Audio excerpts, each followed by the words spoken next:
Session 3, exercise 1, we are looking at agility and acceleration. So just to go back to our warm-up, very important with agility and acceleration, and we also discussed it in dribbling, is getting our weight nice and low to the ground so that we can explode straight away. We don't want to be upright when we're playing football because for one, we're very easy to push over, but also if I do need to get into space quickly or make a run or track back, I first need to get low and then I need to go. So although it's just half a second maybe to get down, it's still time that would just make things a lot easier for us. If we were already in this position and I saw a run happen and I can go straight away, I'm not having to drop and go. So this is my setup. I've got a ball slightly to the right of my markers. I'm going to start all the way at the end, so I'll be all the way at the top, and all I'm going to do is I'm going to just shift across, looking over my shoulder, going back, and then driving out with the inside of my right foot, and then I'm going to dribble back and place the ball again. So as I came around the last one, I'm getting my body across, and I'm driving now with the inside of my right foot. Just for the first touch. Doesn't need to be all the way, I just want the first touch to be with the inside of the foot. When we're breaking into space, you want that first touch to be big, so you don't want a little touch over here and then have to take another big touch. Maybe I've lost the defender already and it's boom, it's out of my feet and I'm all the way and I'm gone. So that would be the right hand side. Left hand side, I would again just set it up exactly the same setup. Just on the other side, and again I'm scanning over my shoulder around the corner, not touching the ball. I'm getting around here, boom, I'm nice and low and I'm stopping, and then a nice little recovery run back just to reset the ball again. Good. So on to the next one. We're going to go back to the right hand side, and now we're looking at a little bit of isolation on our right leg, on our left leg to start. We'll be driving with the right, so just want to start with my weight up on my left leg. My body's up, my posture's good, my arms are out just to balance. And again, I'm just moving through the setup there, and now I'm driving with the outside of my foot. So I'm all the way there, turning, and a little recovery run back. And I can stop. And we'll repeat that on the left hand side again.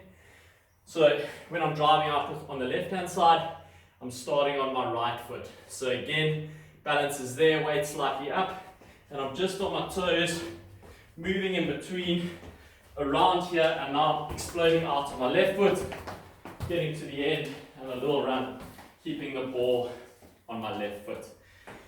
There you go.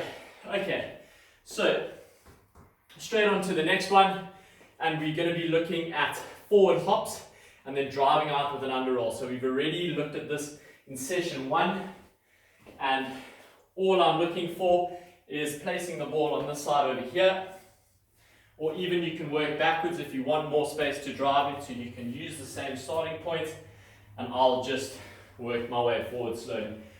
So over here, I want to jump forward 2 cones, get nice and high, plant my stance, back 1 cone, forward 2 cones, and I'm going to turn around and accelerate out with the underside of my foot. And then again, just back. It's probably easier if you're using your right foot just to set the ball up on that side and then do your jumps on this side. So I would do my jumps here, back, here. I would then turn and roll with the underside of my foot all the way, little cut back, and I'm rolling again, back. And we'll do the same on the left hand side. So I'll set the ball up there. Again, setting myself very low, getting big jumps, nice and high, planting and showing that I've got good balance. Once I'm set, backwards, planting and setting, forwards, I'll turn and explode out with my left foot. And then a little run back, whoopsie, and that's a mistake. So just make sure that you get your head up, don't get caught with your head down all the time, and then reset for the next one. So again guys, it's very intensive. You're hopping, you're focusing, you're scanning, you're getting around here. You need to be really quick to get into a position, get your body across, and then roll over. With your rollover or any explosive movement, you want to be as direct as possible. So if I'm going straight towards the camera, I I don't want my rollover to take me here and then I'm having to fix the run and then I'm out there.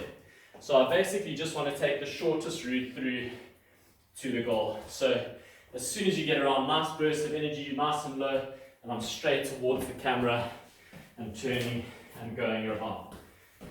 Good. Guys, that's agility and acceleration.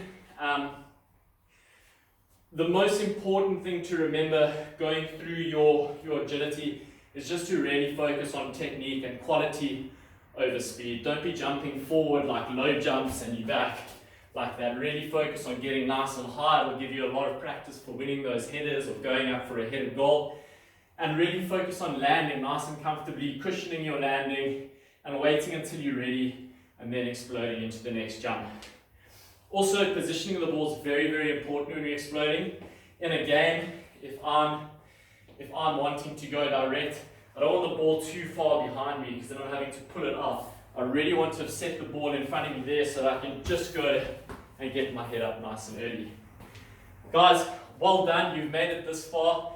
Don't stop. Don't do exercise 1. Have a cup of tea.